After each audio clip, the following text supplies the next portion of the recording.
the DNA Podcast, your go-to source for nerd knowledge in the 21st century. I'm your host, Steve Pugh, and join with me tonight is Jacques Ze Whipper. But before we get lost in his dreamy eyes over here and his witty stories, you know what? Actually, welcome to the show, good sir. How are you doing? It's good to be here. I'm doing well. How are you? I am doing fairly well, not too shabby.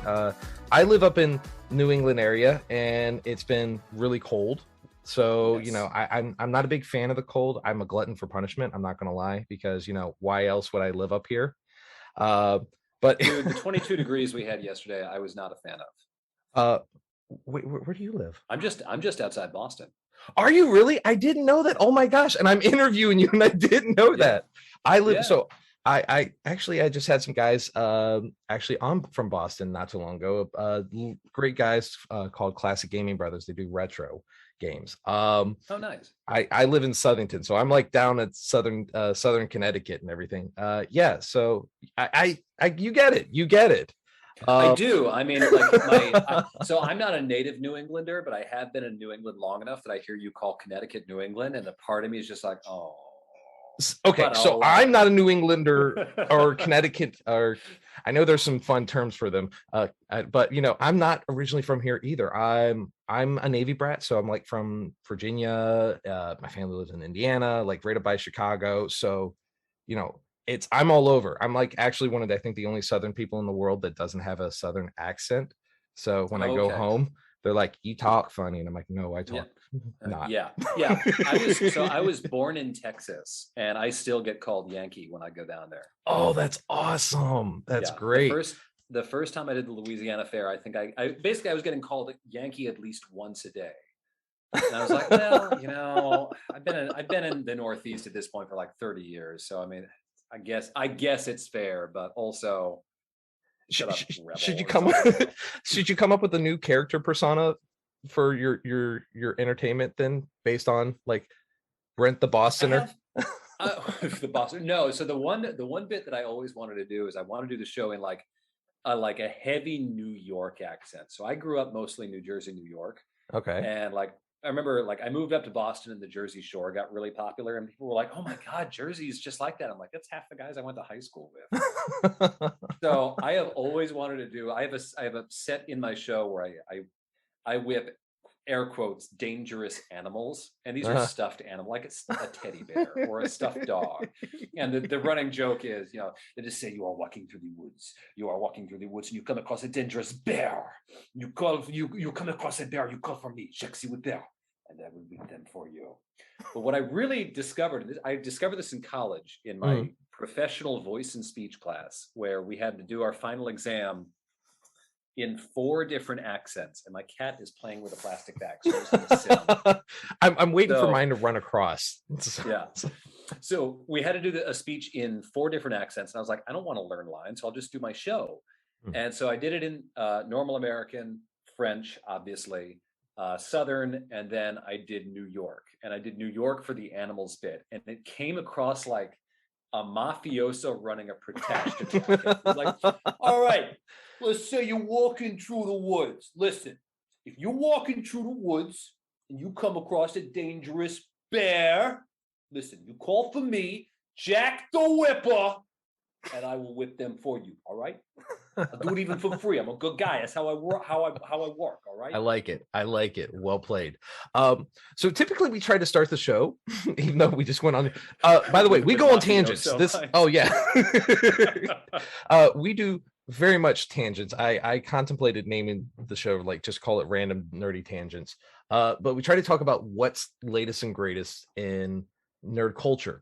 I don't know if you've seen these yet. And if you don't have them on your show now, I'm going to be strongly disappointed. Build-A-Bear has created a sexy bear catalog. They have, I don't know if you got to look these up. Aren't those like $100 though? Like they're something stupid expensive. Yeah. And they have they're naughty nighttime bears. They have like the Hugh Hefner silk robes and everything. I can see it already. I do not have one of those. Sorry to disappoint you. I I did not blow $100 on a Build-A-Bear to then like whip that bear and like roll it around in dirt and all that. Just get like a little silk robe and put it on like some cheapo CVS bear Yeah, that you find. yeah. There you go. There you go. I wanted to get one of those a CVS bear that for Valentine's Day one year, many years ago. It had like a big heart on its chest and it said, "Take me home." And I was like, I need to use that in the show. And then I have never been able to find it since. Oh, well, maybe one of the listeners will find it and be like, "Hey, here you go. Send it your way." Someday. There, yeah. There we go. You are a little bit of a nerdy guy. We talked a little bit before the show and you were telling about your stuff. I don't know how much of a movie guy you are, but have you seen the new Lord of the Rings trailer series that's coming I out? think I saw a little bit of the trailer during the Super Bowl, but we were playing board games instead of actually watching the Super Bowl. So I actually I saw like half of it out of the corner of my eye. Be honest, you just watched it for the halftime show. Snoop Dogg and Dr. Dre. I'm not sure what I was watching it for, although the halftime show was absolutely my favorite part of the day. As a child of the 90s and early 2000s, I was a big fan of that halftime show. Yeah. I'm excited for it just personally because it's interesting. I'm typically not a prequel person for stuff, especially when you already know the story. But it seems like they're building it up in a interesting, like a positive way. They're doing a lot of the Peter Jackson style cinematography, and I'm excited to see how they're going to complement that to the shows, because I always felt like I liked all the Lord of the Rings and even the Hobbits. I know there is like that gap where people are like 50-50 about the Hobbit, whether or not it was a cash grab or if it was like actually meant to be. It was absolutely a cash grab. It doesn't necessarily mean it was bad. No doubt about it. There's no doubt about it. Hollywood had dollar signs in their eyes, and Peter Jackson wanted work. However, if it was a fan service or not. I'm also a big Martin Freeman and Andy Serkis fan. Yeah. So seeing them being able to work together, chef's kiss. So I'm curious to see where it's going. The other trailer that I saw and that came out actually during the Super Bowl, the Doctor Strange trailer. That I saw. I went back and I watched that later. I am excited about that. That looks really cool. So was it just me? And I've seen a few other people. Was that Patrick Stewart's voice in there? Yeah, I think so. Yes. I'm almost 100% confident that is Patrick Stewart's voice. And that's how they're going to bring in the X-Men. Oh God, I didn't even think about that. Professor X. That's right. That could have. Now, hand over my nerd card. Now, if that is Professor X, and if they are bringing in, there is a slim chance that we are seeing what's I don't know how much of a comic buff you are, but the Illuminati. Which I don't know. So the Illuminati. My X-Men knowledge is very spotty. So he was not even, I think, truly a member of the Illuminati, but the Illuminati was like the brains, all the smartest people from all the universes. Actually, if I remember correctly, Dr. Reed even did his own words, all the Dr. Reeds from all the multiverses. But, I think it could be how they bring in the Fantastic Four, how they bring in the X-Men, because Dr. Reed is a super genius, Professor X is, and that could just be glorious. That's interesting. I saw the I think someone accidentally posted the full cast for Doctor Strange on like the movie listing, like they did with Spider-Man No Way Home. And accidentally. Have you seen this? I have not. No, I saw it on TikTok. All right, so then I won't say anything to spoil anything, but there were some names in there that I was a little surprised to see, and then I was not at all surprised to see. Okay. Although I will say this, I did not see Patrick Stewart there. Interesting. So if it's not Patrick Stewart's voice, I don't know who it is, but I seriously thought I heard it was Patrick Stewart's voice. So did I. One name I did see that I can't spoil imagine away. would be a spoiler. I saw Tom Cruise's name. I think he is going to be the bad guy. There's a part of me that believes he's going to be Mephisto. If not Mephisto, he'd be good at that. he's going to be on the I say this air quotes demons because it's Yeah, Marvel. yeah, He's going to be the villain. There's no doubt yeah, about it. I yeah. remember them saying something a while ago about who he could have played. But yes, I'm not a Tom Cruise fan, but I'm curious to see what he can do. He's a great actor, so I'm going to give him the benefit of the doubt. I've always Uh, thought he plays villains really well, and he doesn't get enough credit for how well he plays them. I think back to Collateral, to the okay, movie where he's a hitman with Jamie Foxx. I loved him in that movie, and I'm I usually not a huge Tom Cruise guy. I like going really old school. Um, Interview with a Vampire. Yes, yes, same thing. Yeah, it's that same kind of where like his He's a villain, but manic he's is not a a villain. You yeah, know. he's it's that manic side or like that he's got that silky smoothness Hmm. down to a point where like if he just turns it slightly one way or another, it can go from charming to really creepy really quickly. And I Let's think that's just. what he did with Lestat or what he did with Collateral. He's either got to do that or he's got to do Tropic Thunder. Tom Cruise. I actually never saw Tropic Thunder. It's What? been on my list for so long. I will say this: it didn't age well. I'm sure it didn't. I can think of one thing that I'm sure didn't age well at Oh all. yes, it did not age I as don't well. think it even started well. uh, but it, yeah, it's one of those movies that let's let it live in the past. I think just a little bit.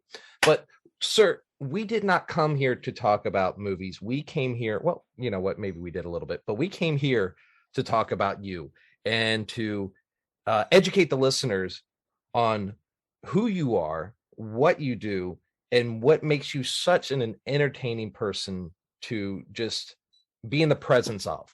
And I'll start with this: is like we were talking earlier, I found you on TikTok, so you're doing that marketing on there. You're putting those hashtags in beautifully because you came up on my thing, and I watched you be just absolutely energetic, and you have this aura about you that you just personify fun and comedic, almost to the, I would say, almost to like a Deadpool level. I like your Oh, just nice. I'll take that. happy-go-luckiness. Yes. I'll take that compliment. I don't know if um I'm quite as rated R as Deadpool, but I think I'll brush up against it. you just slightly graze it, just let it silky touch it. We yeah, I mean like we do the PG-13 show at the end of the day, and like we're very aware we have one F-bomb for every 90 minutes we're on stage. So every third show we can drop one F-bomb. Do you save it for like that special moment? So the last 1 year, the last show of the year, we hadn't done an F-bomb the entire season. Mm. And so that's, however, that's dozens of more than a dozen shows. And so I did as a whip song, "No More Fucks to Give." No more fucks to give. My tuxes runneth dry. Yeah, that one. That's And awesome. I even got another performer who could play the ukulele to come out play it. He had those big like "Don't Bother Me" sunglasses and a Yes, cigarette hanging out of his mouth while he played it. that's awesome. Oh, that's great. So there's always that joke, I'm gonna run away and join the circus. You grew up in the circus, good sir. Yes, and I Um ran away to join an office. What the hell is up with that? that's awesome. You went the opposite way. What was that like growing up in the circus, and how did that um boost you into this entertainment business that you're in now? Well, so it's a funny thing just to start with that because my father was and still is a circus performer. My Mhm. mother, who's now retired, was a college professor with a doctorate in anthropology. So very different. They met at a Renaissance fair, and that was how they started dating. Oh, Um, perfect. yeah, like you do. Uh, But so my mother wanted nothing to do with the circus. And obviously that was my dad's livelihood. And so my mother was big, and she's like, "You will take science classes all 4 years of high school. You will take science classes when you go off to your arts college, whatever that is. You're going to take 4 years of math, whether you like it or not." I'm like, "I don't want to do all this. I want to take acting classes." So I still got actually a pretty normal upbringing, Mm. it just sort of accentuated by these, the first 6 years of my life. We lived on a circus lot. After that, I would go off, on tour with my dad for a month at a time sometimes. we did a world tour. We did Vancouver, Taiwan, back to the US, and then back home. And this was in the middle of, I think it was third or fourth grade. They just let me take all of my homework with me. They were like, read up to this point in this book, write this report, and give it all to me when you get home. So you right off the bat, you got a very broad perspective as a childhood of like cultural differences and just I and don't know because like I think I was 9 years old uh, when we went to Taiwan, which would be like the big cultural difference. Vancouver, sure, it's a different country, but it's still largely the same. mm, But what I distinctly remember of Taiwan is wanting to beat all the kids there at video games because one, like everywhere we went, there was an arcade somewhere, mhm. and two, I think I had it in my brain that like it was the same as Japan, where like all these games that I played on Sega Genesis were Yeah. made, and I was like, oh, these kids must be like the best of the best at the video game. So if I can beat them, I'm the greatest in the world. So I was determined to beat them in all of the arcades that I went to. My dad, um and the other thing is at the time, like I had bright, like platinum blonde hair. So it was like there was no mistaking me for like anyone local. My dad is kind of, like my dad, was in his 40s at the time. He's like, it was a very odd thing to watch, seeing, all these kids gathered around watching you play or like playing against you and them all talking to each other. And none of us can understand a word of what they're saying. mm. And you're just this little blonde kid playing Street Fighter or whatever. um did you do anything in the shows at that young age, or were you just traveling with? At that point, so I was stage crew. So Okay. I would help my dad set up. I would help him, tear down all the stuff. I mean, he had like 3 or 4 giant suitcases, each like 50 pounds full of props, gear, so on and so forth that we needed to prep for the show and then take down after each show. I don't think he was paying me much. I think he was paying me like $5 a show, or maybe it was $5 per setup, $5 per teardown. But we were doing like 3 shows a day usually, so it was $30 a day for a 9-year-old. That's a ton. That's Um, no. My yeah, son's allowance, he's 10, is I allow him to live. So, yeah, there we go. yeah. There you go. um Um, yeah, so Sorry. how did that affect you? So did that inspire you to go into creating this character and doing the shows that you No, do? so after that, I think around the time I was 11, basically when being a circus kid stopped being cool in Mhm. school and started suddenly became a social liability, I wanted nothing to do with the circus. I was like, Okay. yeah, you go do your shows. I'm gonna sit here. I'm gonna focus on my studies. Education. Yes, makes sense. And I got it. My first job was at Cold Stone Creamery. I was making, I think it was $6.25 an hour at the time. Mm. And my dad called me up one day. He's like, I need help with this show. I will pay you. I think it was the equivalent of like $50 an Mm. hour for a day's worth of work. And I was like, yeah, you got it. Sure, I'm there. And I was like, okay, clearly I'm not doing this right. We should think about doing more circus work. So the next Christmas, he got me a whip for Christmas. I took that out in the backyard, started practicing with it, got semi decent at it, enough that I could do all of his tricks. And then when I came up to Boston for college a couple years after that, I started doing street shows in Harvard Square. They Mm. weren't good. I was making like $20 an hour if I was lucky.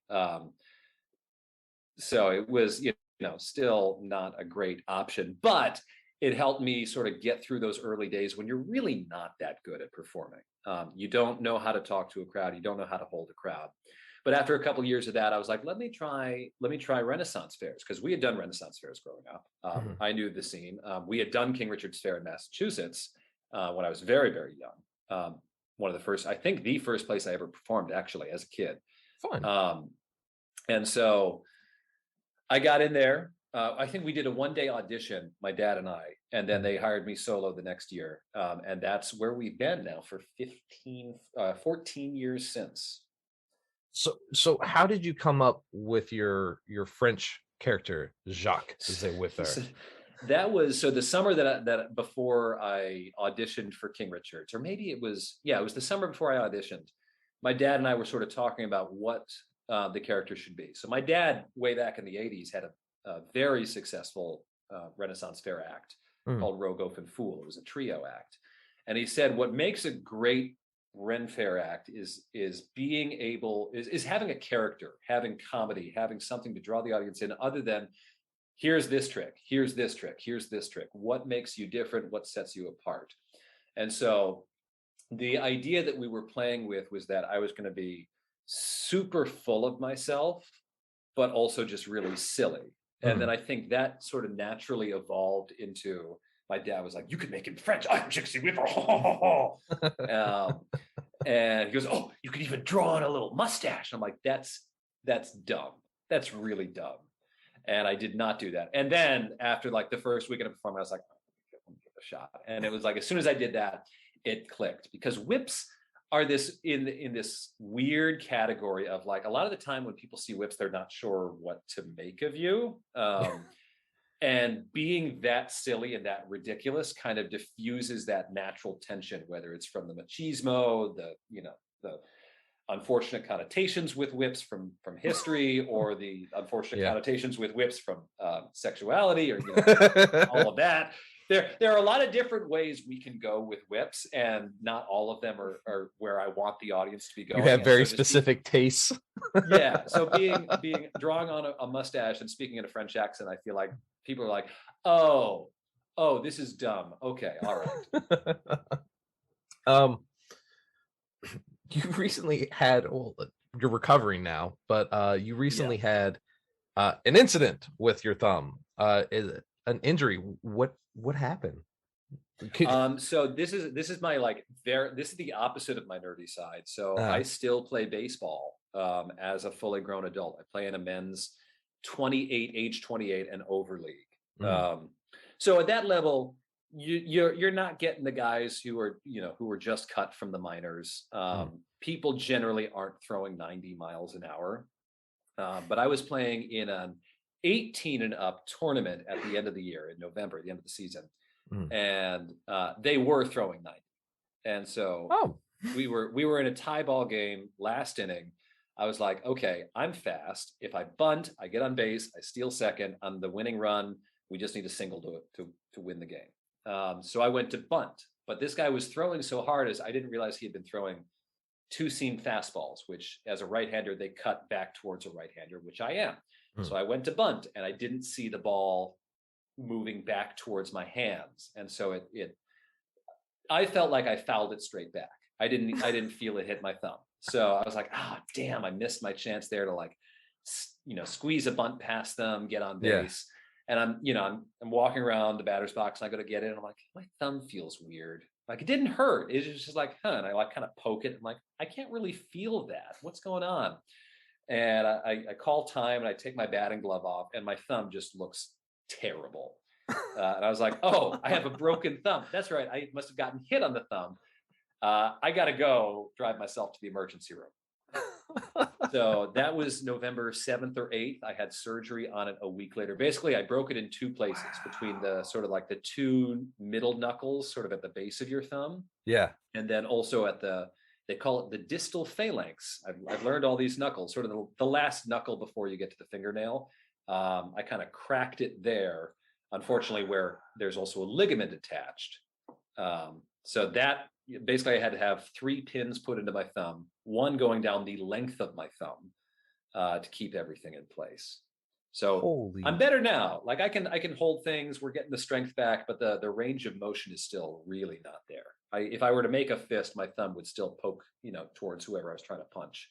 Well, let's hope for a more rapid recovery, because we definitely want you doing more of your tricks. And when I was getting ready for this interview, I wanted to try to do as much research on, whips and techniques and stuff like that.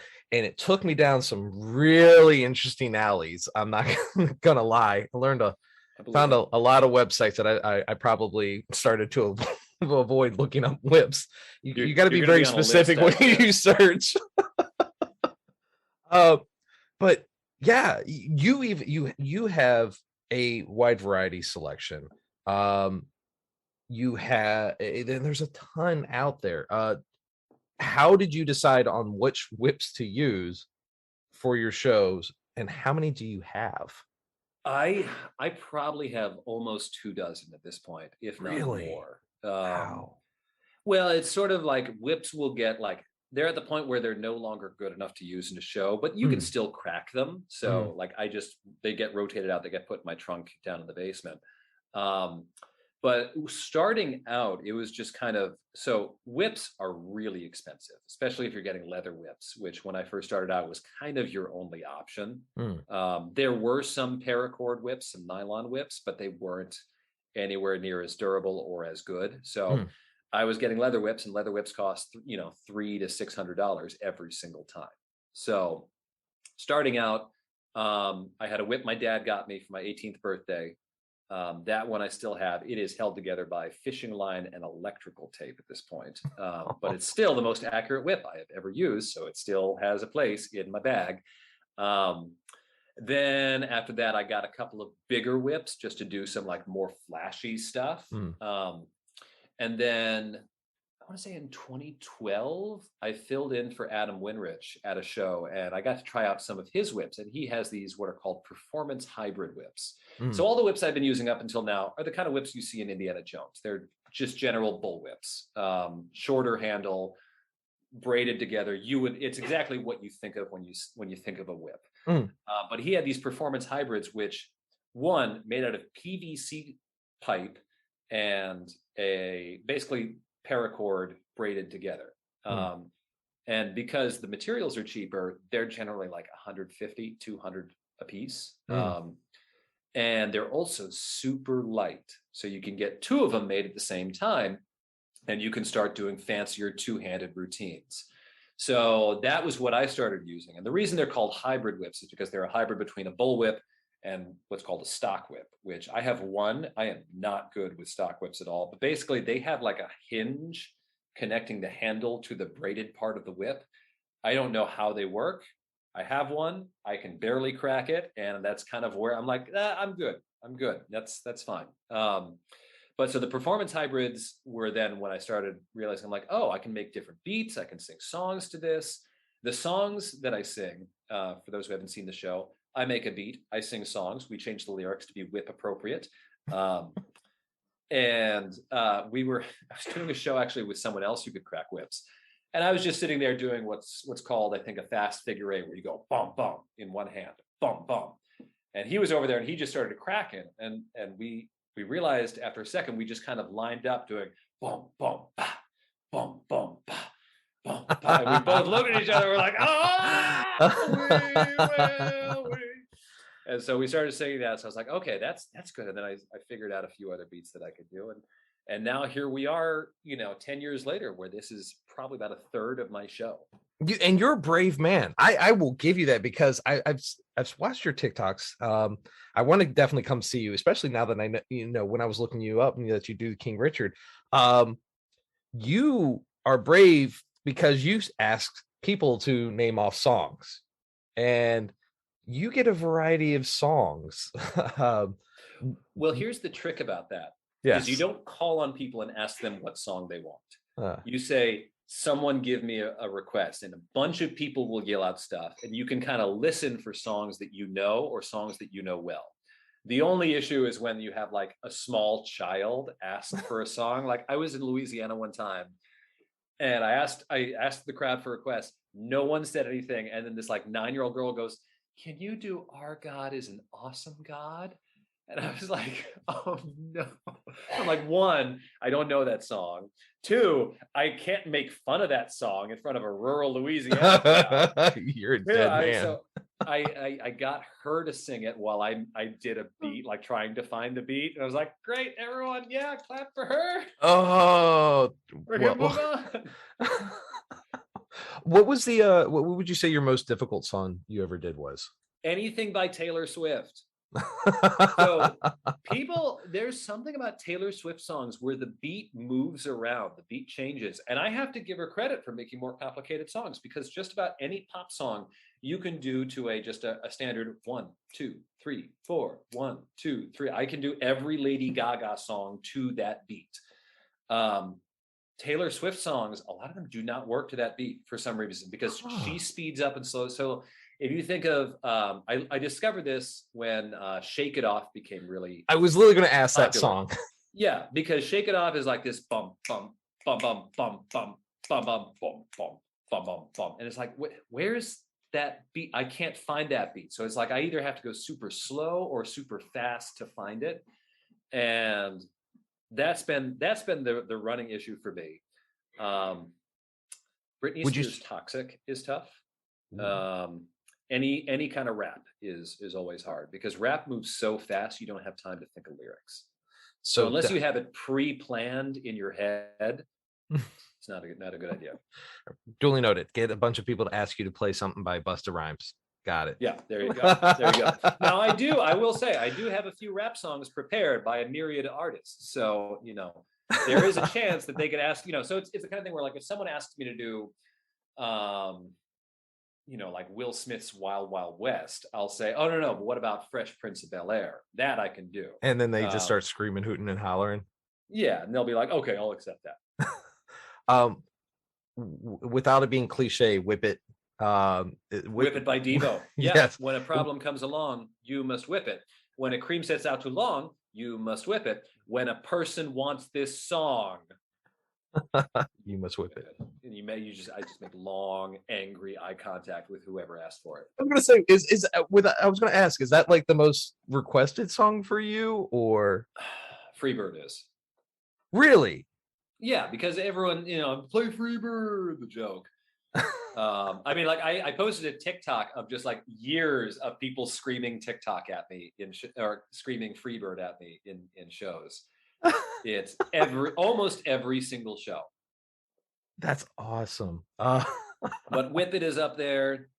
Crazy Train I get a lot, because I used to do Crazy Train as part of the show. But I will recycle songs. So basically I have 2 planned songs, maybe 3, and I will recycle the second and third ones in and out as time goes on. But it's the planned songs are always tough, because it has to be something that people are going to recognize, and they're going to recognize immediately. Mm-hmm. Now, do you just do solo shows with yourself, or do you do duets? I know you do some stuff that look like with a gentleman who's a flame juggler. He does the torture show. So he actually does fire eating, fire breathing, and he does knife throwing in his show. But my show is all solo. Mm-hmm. And then at the end of the day, excuse me, at King Richard's Fair, we do what's called the secret show. And the secret show is half improvised, it's sort of like, we have places that we know we need to get to. Like, we know what tricks we're going to do. We're not going to rehearse those tricks beforehand. We know, certain lines that we need to say, but we're not sure how we're going to get to those lines over the course of the show. And so at the start of every show, he and I do 7 to 10 minutes of just musical whips to just sort of build in the crowd, because that's the end of the day show for them. So we're trying to get everyone who's walking towards the front gate, which is our stage is on the way. We're trying to get them to come in and watch our show.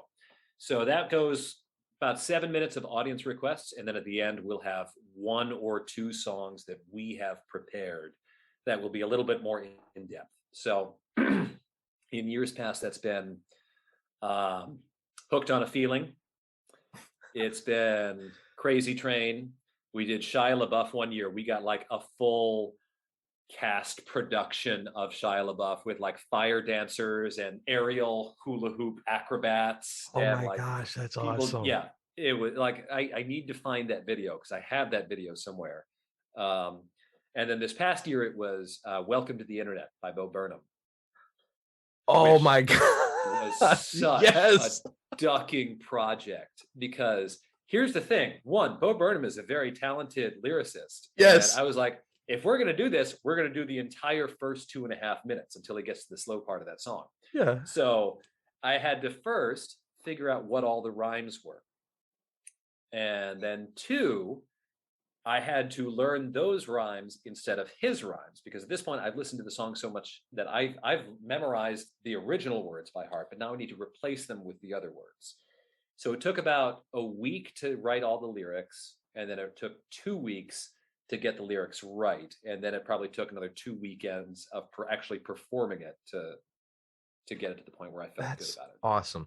So it's needless to say, you definitely have some seasoned experience in entertainment and we'll say a little bit of improv and whipping and doing all your Yes. crap whip tricks. Let's say somebody gets a wild hair and decides, you know what, I want to be like Jack. What would be your recommendations for somebody like that? How would you tell them to get started? Pick up a whip, practice with it for an hour a day for about 6 months, and that'll get you to a pretty good solid baseline. As far as the improv, I took a bunch of improv classes when I was a kid, Mhm. and that's sort of helped me along. But it had been probably 5 years since I had done any improv when I started doing my show.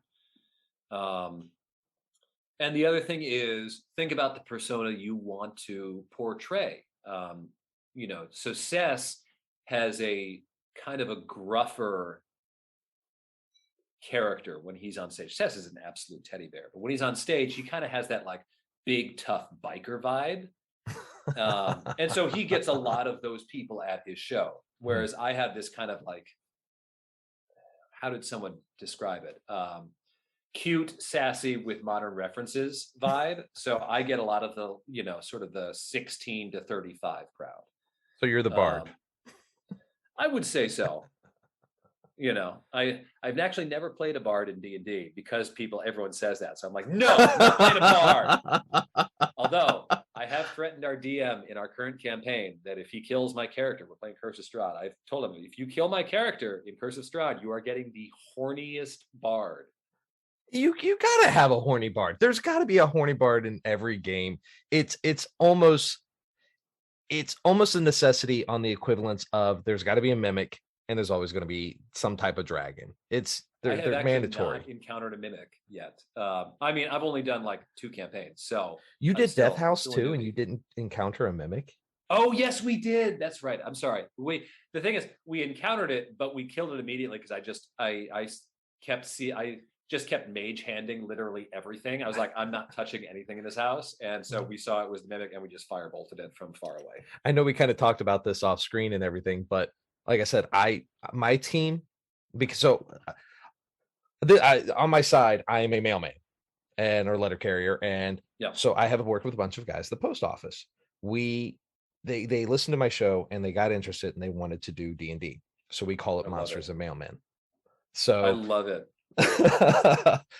and it's one of the guys, he is a hardcore like Boston dude, like he's from like Southside Quincy and everything, and Yes. he's got that hardcore Boston accent. It's great because he's like, "Yeah, can we play D&D?" And I'm like, "Yeah, all right." Well, and like he I'm is gonna be the bad he's kid. like he's it's great, but we're having to take a sabbatical from Strahd because they actually just burnt down a quarter of Valaki. Oh, we uh almost did the same thing. they successfully did it. They So how did killed they do it? I'm curious. so here's Did how it this involve the festival? no, they didn't make it to the Oh, okay. festival. They Okay. were going to. So you obviously have done this, and spoilers for anybody else. They actually went to go see the Burgermeister. Screwed up The dinner with him. Burgermaster. Yes, they screwed up dinner with We him. actually have not gotten to the dinner with the Burgermaster. Well, just don't do what they did. They Okay. actually got drunk. Their characters got drunk, and they were Oh failing every no. Constitution save Oh ever. And he no. saves. Um, and so then they're like, hey, you know what? We're going to take care of your arch enemy. So they went to a bar, accidentally killed one of the brothers outside. So they got two of the guys got arrested for murder. Then Great. the other two guys were inside, smashed the other brother's face into the bar because they got into a bar fight with them and they rolled a nat one, which ended up tripping instead of knocking him out, killed him. decided Oh they were going to God. start a riot, or and took him to the Burgermeisters. The riot left them, so it was just them saying, "Yeah, down with the Burgermeister." All got thrown in jail. Tried to escape, failed at escaping. Accidentally took out 2 people from the neighborhood watch. Tried to take a hostage, and the child escaped while they were trying to, and accidentally set the house that they were in on fire. Their hostage was tied up, knocked her over on accident, and she fell into the fire. And as the guards are coming to get them, decided to fireball the front of this house, starting even more fires. While they were all, everybody was getting distracted with Valaki catching on fire, decided this was a good time to escape. They're about an hour outside of town going, "Hey, we might be the bad guys."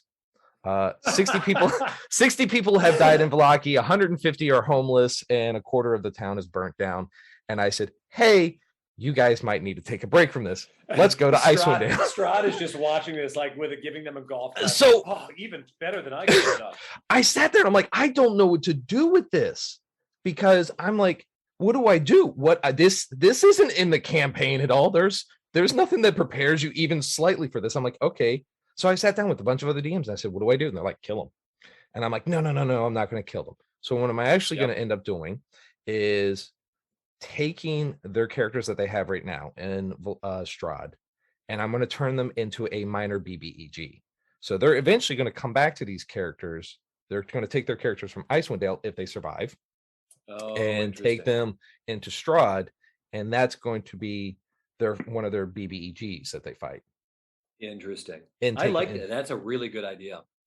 Because I was like, I don't want to kill their characters off, because I'm like, all right, Strahd's going to come down there and just like their faces, and they're done. And I was like, okay, well then if I do that, then they could be characters in Valaki putting out the fires, and that's what brings these guys together. But I thought this would be more fun, them having to come fight their characters, because they know them and they set them up. So I was like, all right, that will be fun. No, I like DMing for these guys, just because of how moronic they are. They're adorable. I absolutely love all of them. And the funny thing is, none of them are really nerdy. I believe it. And it's great. And so I am their gateway drug into the nerdy culture. And so now they're a lot more open. I'm going to have my whole office nerdied by the time I get done. And actually, well, I feel like, I assume they're all sort of around our age for the most part. Yes. So like people our age, at least at some point played like a Final Fantasy VII or something along those lines. I actually never played Final Fantasy VII. I played 9 and 10, and I like those much better. I'm actually the same way. But it's like, we've all played an RPG at some point. So like we kind of know what it's about. And so many games now have RPG elements that like, if you've played any kind of video game, you're familiar with like the progression getting stronger system. And so D&D sort of on that level makes sense. I actually never, like I said earlier, I never played D&D until about a year ago, a little more than a year ago, because I always wanted to play D&D as a kid. I read the D&D 8, the Advanced Dungeons and Dragons 2nd edition handbook, like player's handbook, back to front, probably 3 times. But I didn't have friends to play it with because we were on tour. So I rolled up so many characters, never got to play, just played video games instead. Now, does your significant other play any, or are you the? She's joined in. I think she's still working on the role play, so she is not as much of a show person as I am. Which is funny because she's the extroverted one in this relationship. So I'm the one I'm like, no, we can stay in and play video games. She's like, no, we have to go be social. And then like we get to like role play segments, and I'm like, oh, she's giving me the middle finger. It's all right. My wife listens to my podcast, and she's like, you're such an ass. So it happens all the time. Do you respond with "you married me"? Yeah. No, I was like, look, you're stuck with me. You chose me, dear. But it's so she joins in on your games and everything. How does it feel knowing that you have this, you get to have this nerdy relationship and have this experience? And especially, I don't like do you guys do other things besides D&D together? I mean, you do the Ren fairs. We, I'm yeah, assuming she comes to I them and mean, looks at you, booze. we play lots of video games together. We Uh, play lots of board games together. I mean, she's a big Doctor Who fan. okay. She's gotten me into it a little bit, not quite. I'm not David about to Tennant, Matt go Smith. rewatch everything. I haven't watched much of them. I've actually gotten in with the new Doctor with Oh, Jodie Whittaker. yes. Um, so there's not. I'm trying to think. What other nerdy things do we do, dear? What other nerdy things do we do?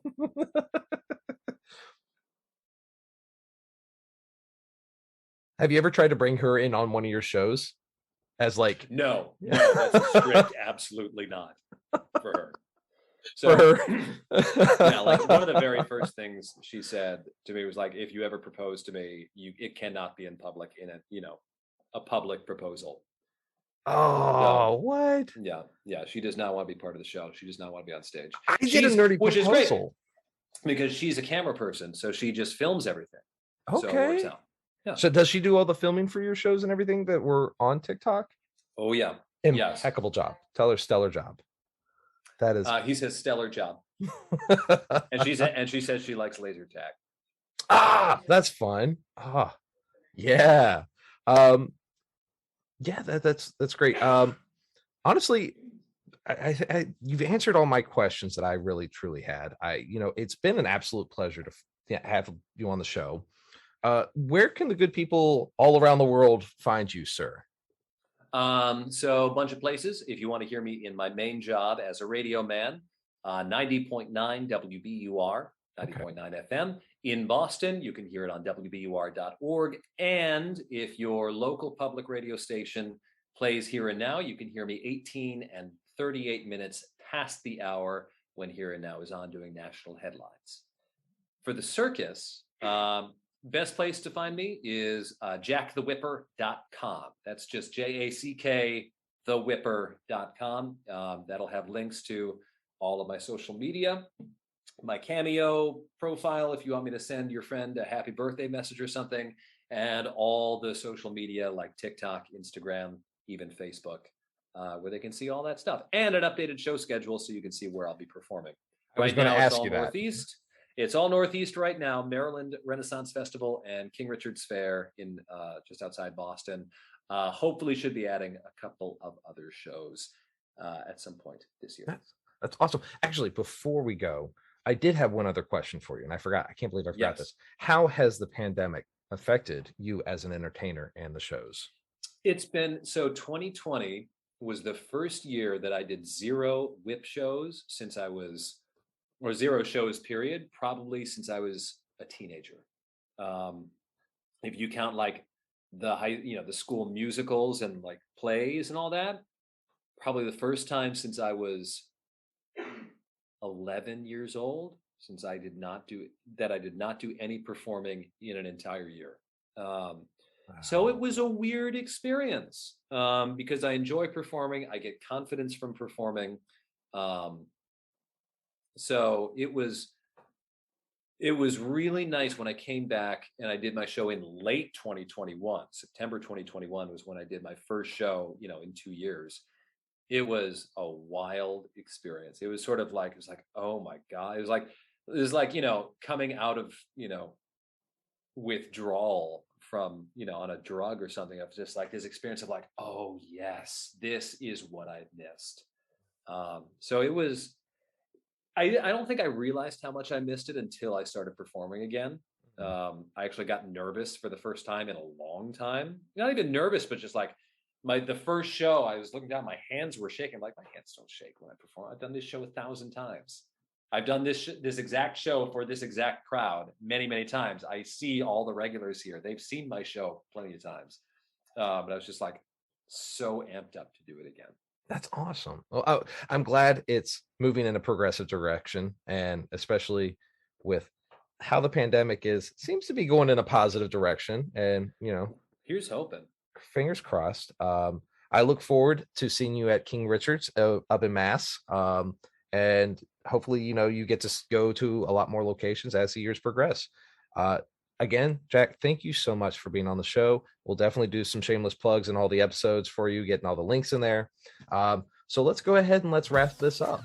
As always, please like, subscribe, and follow us wherever you listen to podcasts. And if you are listening to us on Apple, please remember to rate and review. We're also on Instagram and Facebook at DNA Pod, and on Twitter at Nerd DNA Pod. And on our webpage, Nerd DNA Pod. I'm your host, Steve Pugh, and this is DNA Podcast. And I've been joined with the wonderful, the amazing, the impeccable, and the just overall around great guy, Jacques Ze Whipper. Jack, thank you so much for being on the show tonight. Thank you for having me, Steve. It was my pleasure. All right. Thank you, and good night.